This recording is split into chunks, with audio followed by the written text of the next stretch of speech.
एक फकीर हुआ। अगस्तीन। एक फकीर हुआ। अगस्तीन कोई 30 वर्षों से परमात्मा की खोज में था। भूख और प्यासा, रोत और चिल्लत और प्रार्थना करता, एक क्षण का विश्राम न लेता। जीवन का कोई भरोसा नहीं है, परमात्मा को पले नहीं, तो सब भंति के उपाय उसने किए।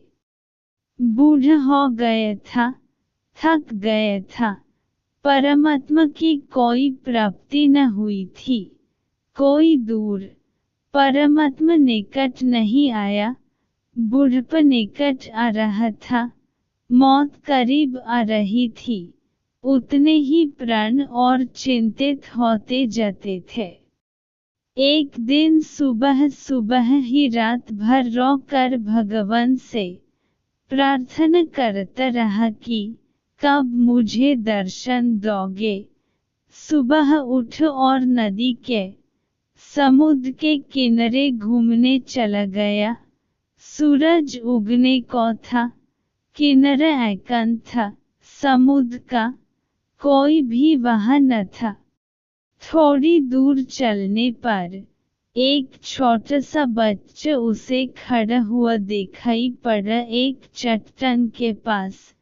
बहुत चिंतित, बहुत परेशान वह बच्चा था। अगस्तीन ने पूछा है तो किस लिए इतना परेशान है और इतने सुबह सुबह इस अकेले समुद्र के किनारे क्यों चला आया। उस बच्चे ने अपने कंधे पर एक झोली टांग रखी थी। उस झोली में से एक बर्तन निकला, छोटा सा बर्तन, और उसने कहा, मैं परेशान हूँ, मैं इस बर्तन में समुद्र को भर लेना चाहता हूँ, लेकिन यह समुद्र भरता ही नहीं। उस बच्चे का यह कहना था कि मैं इस बर्तन में इस समुद्र को भर लेना चाहता हूँ, लेकिन यह भरता ही नहीं है। और जैसे अगस्तीन के सामने कोई बंद द्वार खुल गया और वह एकदम जोर से हंसने लगा और रोने भी लगा। तो उस बच्चे ने पूछा कि आपको क्या हो गया है। अगस्तीन ने कहा कि तू ही ना समझ नहीं है, जो एक छोटे से बर्तन में समुद्र को भरने निकल पड़ा है। मैं भी ना समझ हूँ। मैं अपनी छोटी सी बुद्धि में परमात्मा को पकड़ने चला था। मैं अपने छोटे से मस्तिष्क में सत्य को समझने निकल पड़ा था। अगर तू न समझ है तो मैं और भी ज्यादा न समझ हूँ। समुद्र की तो फिर भी सीमा है, और हो सकता है, और हो सकता है किसी बड़ी प्याली में समुद्र बन भी जाए। प्याली की भी सीमा है और समुद्र की भी सीमा है, लेकिन मेरी बुद्धि की तो सीमा है और परमात्मा की कोई सीमा नहीं। मैं तुझसे भी ज्यादा न समझ रहा। 30 वर्ष में पागल था कि मैं ईश्वर को जानने चला था। 30 वर्ष मैंने गंवाए, रोया और पीड़ित हुआ। अनेक बार परमात्मा को मैंने दोष दिया कि तू कैसे निर्दय और कठोर है कि मैं रोता हूँ।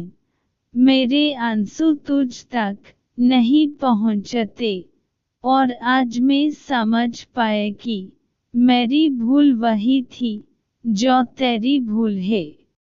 मैं परमात्मा की खोज छोड़ता हूँ। मैं परमात्मा को जानने का पागलपन छोड़ता हूँ। वह नाचता हुआ वापस लौट आया अपने आश्रम में। वहाँ के और सन्यासियों ने कहा, क्या तुम्हें परमात्मा मिल गया जो तुम आज खुश हो, जो कि 30 वर्षों से कभी मुस्कुराते नहीं देखे गए, आज नचते हो? क्या तूने उसको पा लिया? क्या तुमने उसे जान लिया? अगस्तीन ने कहा, उसे तो मैंने नहीं पाया, लेकिन अपने को खो दिया। उसे तो मैंने नहीं जाना, लेकिन अपने जानने के पागलपन को मैं समझ गया। और जिस क्षण मैंने यह दौड़ छोड़ दी और जानने का यह भ्रम छोड़ दिया, उस क्षण मैंने पाया, वह तो सामने ही था, वह तो सामने ही है, मैं भी तो वही हूँ। मैंने उसे कभी खोया ही नहीं था, लेकिन उसे खोजने और जानने के पागलपन में मैं पड़ गया था, और मैं ऐसी भूल में उसे खोए हुए था, जो कि अभी खोया हुआ नहीं था। अगस्तीन का जानने का ख्याल छूटा और उसने जान लिया।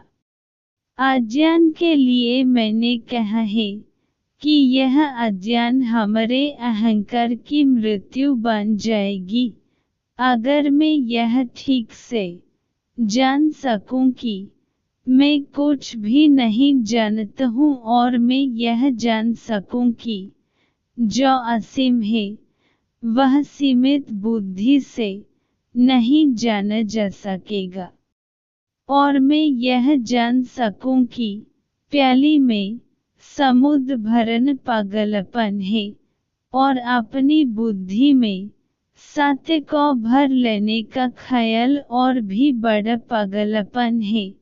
अगर यह मुझे दिखाई पड़ जाए तो मैं तो गया, मेरी सामर्थ्य तो मिट गई, मैं तो रिक्त और शून्य हो गया।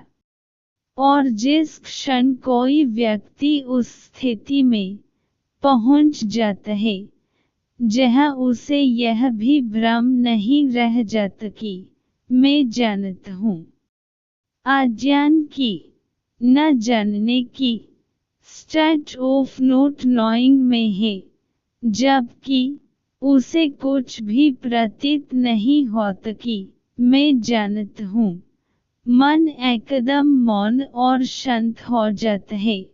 उसी शांति में जाना जाता है अज्ञान ज्ञान का द्वार है, अज्ञान का बोध। लेकिन हम सारे लोग अज्ञान को ढंक लेते हैं उधर ज्ञान से। अज्ञान तो भीतर बना रहता है, ज्ञान बाहर से इकट्ठा कर लाते हैं और उस ज्ञान के ऊपर छा जाता है हमारा अज्ञान के ऊपर। ऐसे अज्ञान को भीतर छिप लेते हैं। आप जानते हैं ईश्वर है, भीतर अगर झांकेंगे तो पता चलेगा नहीं जानता हूँ, लेकिन अगर बुद्धि से पूछेंगे तो बुद्धि कहेगी हाँ ईश्वर तो है, किताबों में लिखा है, गुरु कहते हैं, ऋषि मुनि कहते हैं, ईश्वर है। जब तक कोई और कहता है ईश्वर है, तब तक आपके लिए ईश्वर नहीं है। जिस दिन आपके प्राण जानेंगे उसी दिन होगा, उसके पहले नहीं हो सकता।